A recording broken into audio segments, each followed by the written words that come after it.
इस तरह है, स्वात यूनिवर्सिटी के हवाले से उन्होंने सवाल किया। स्वात यूनिवर्सिटी में बहुत बड़े मसले थे जो अब इंशाअल्लाह हम हल करने जा रहे हैं। तकरीबन उसमें कुछ टेंडर्स वगैरह मंसूख भी हुए, आप लोगों को पता है। तो इंशाअल्लाह उस पर जल्द हम दोबारा काम शुरू करवा देंगे और ये यूनिवर्सिटी इंशाअल्लाह बिल्कुल ठीक ठाक हो जाएगी मुस्तक़बिल करीब में। बाकी मेरे भाई ने पूछा कि ये कम्युनिटी पुलिस के हवाले से उन्होंने बात की। मेरे भाई ये परमानेंट हो चुके हैं। इनका जो टेन्योर था जून 2018 तक, ये 19 तक, ये उस वक्त इसका टेन्योर था, उसको हमने 6 महीने और एक्सटेंड करवाया। 1 महीने के अंदर इनके एक्ट असेंबली में आ जाएगी तो ये परमानेंट हो जाएंगे। बाकी उसने सवाल किया स्कूल के बच्चों के हवाले से। इसमें इस तरह है कि एक तो हम सेकंड शिफ्ट उसमें शुरू करवा रहे हैं, तो चेयरमैन साहब आएंगे फजल हकीम खान।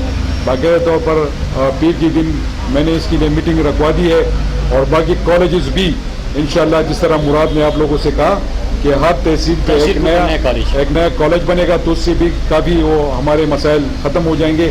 लेकिन मैं ये आपको बताता चलूँ कि आप लोगों से मेरी रिक्वेस्ट है और मीडिया वाले यहाँ पर मौजूद है, ये पॉपुलेशन पर ज़रा गौर करें। और ये मैं पूरे पाकिस्तान की बात कर रहा हूँ और स्वात के हवाले से इसलिए ख़ुसूसन बात कर रहा हूँ, जब 2009 में ऑपरेशन हुआ, 2010 में फ्लड आया, तो मैं खुद यहाँ पर मौजूद था। सिर्फ ये ब्रिज बाकी था, बाकी इसके साइड सब गायब हो गए।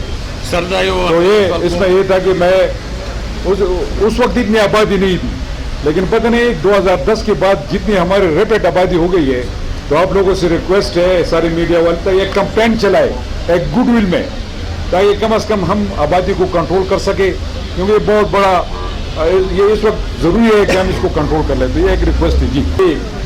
महंगाई के बारे में बात की गई, बिल्कुल हम ये मानते हैं कि सख्त हालात है। मैंने अपनी स्पीच में भी जिक्र किया कि इस वक्त हालात सख्त है, लेकिन ये हालात और ये महंगाई क्यों आई, इस पर आप लोगों ने सोचा है?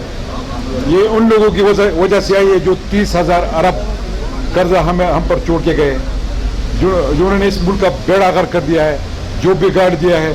उन लोगों की गलत पॉलिसियों की वजह से ये चीज़ हम भुगत रहे।